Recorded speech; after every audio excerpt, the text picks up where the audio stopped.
Hello and welcome to Unexplained Possibilities in case you missed it for March 2019. This was a fun month for weird, interesting little stories that caught my attention. So much so I actually had to cut a huge chunk of them out, otherwise this thing would be 30 minutes long. So the ones I do have, I do hope you enjoy and find a little humor in some of them. So with that said, let's jump into it. Can you guess what turned 20 years old March 31st, 2019? For it to be 20, that means it would have to have been born in 1999, right? Have you ever heard of a little movie called The Matrix? That's right, March 31st, 1999 is when The Matrix first came out. The Matrix was very revolutionary when it came out from a storytelling perspective and also a film production perspective, introducing things that are now overdone in Hollywood with the bullet time and the CG and slow motion, all that good stuff.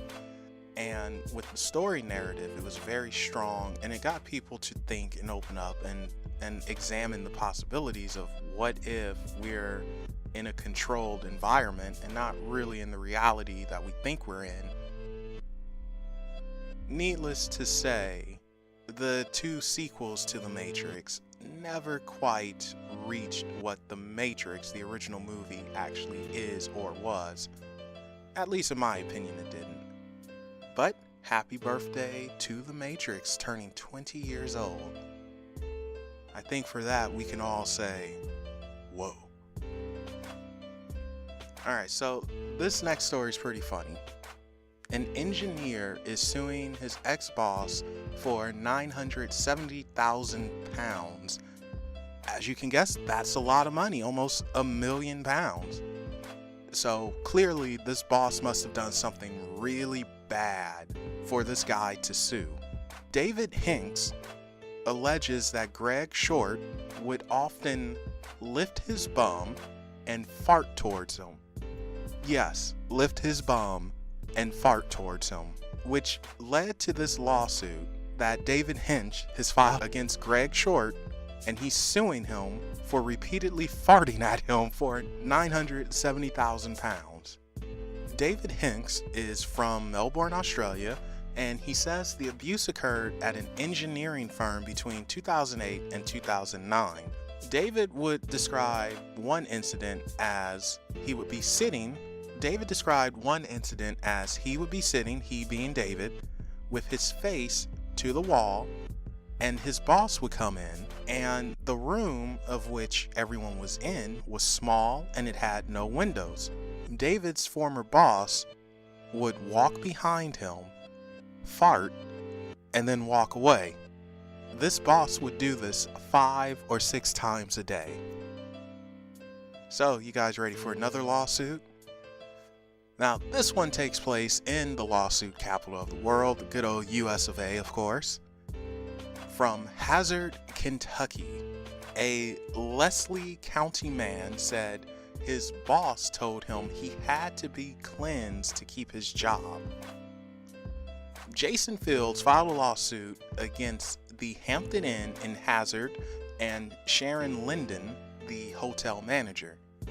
Fields claims that when he was hired, Linden found out that he was going through a divorce and told him the reason for his marriage problems was that he had demons. According to the lawsuit, Linden gave Fields a packet to fill out. The packet included 9 pages of questions. Here are some of these questions. What is your church background? Briefly explain your conversion experience. Were you a planned child? Were you conceived out of wedlock? Have you personally ever had psychiatric counseling? Have you ever made a pact with the devil? Do you have any witches, such as good luck kitchen witches, in your home? Needless to say, you can't do that to an employee. Fields said that he was told to complete the questionnaire and meet Linden at her church to be cleansed. Under pressure and wanting to keep his job, he filled out the form but then refused to give it to his boss or participate in any cleansing or exorcism. After this, Field's shift and job duties changed according to the lawsuit. He said Linden threatened to fire him daily and did not let him take days off. Other complaints include ministry members coming to the hotel to pray for Fields in the Hampton Inn lobby against his will in front of guests.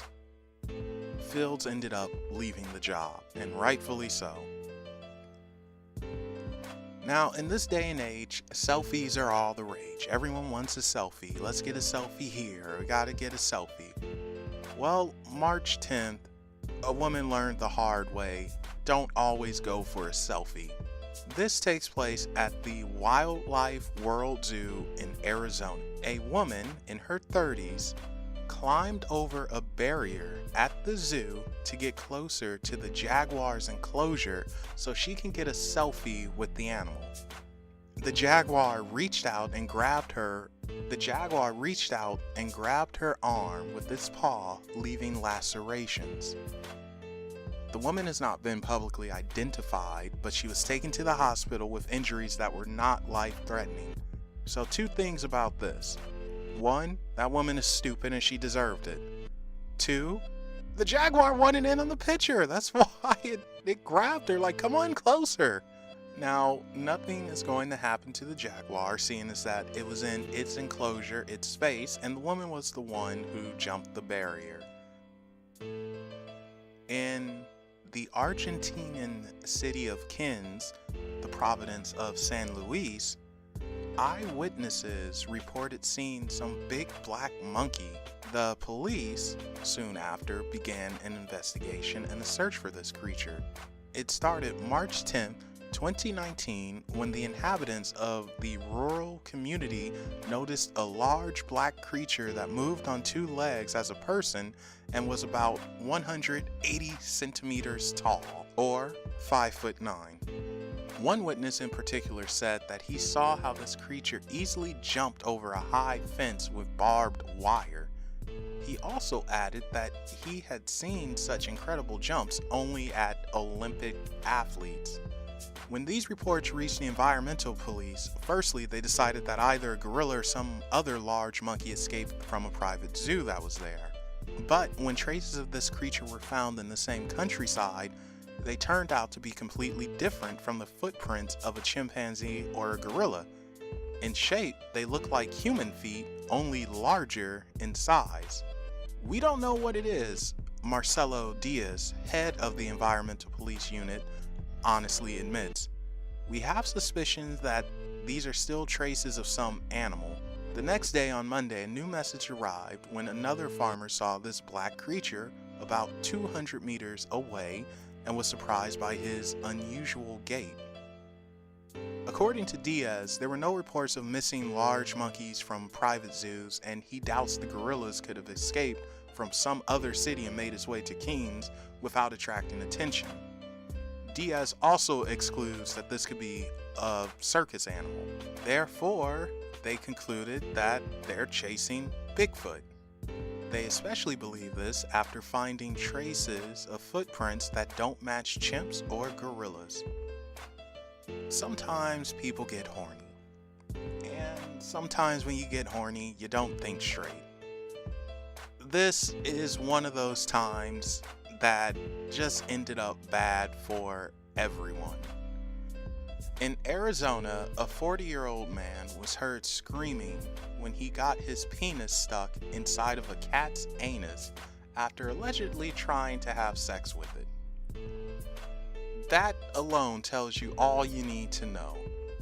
Michael Navage is a transient who lives in Arizona, and he was arrested March 20th for allegedly trying to have sex with his cat. An unknown caller reported to the police that a cat's screams were heard from Navage's temporary residence, according to the police report posted at azfamily.com. And finally, you guys remember Barney, right? Barney is a dinosaur from our imaginations. Yeah, that purple T-Rex who always said, "I love you." Well, the actor who played Barney for 10 years has a new profession. David Joyner has become a tantric sex therapist, and he has a purported 30 clients whom he calls goddesses. David claims to unblock the energy of several women every week. He has a clinic in Los Angeles, California, where women can have massages for several $100s per session. David says that the energy I brought up while in the costume is based on the foundation of Tantra, which is love, he explains.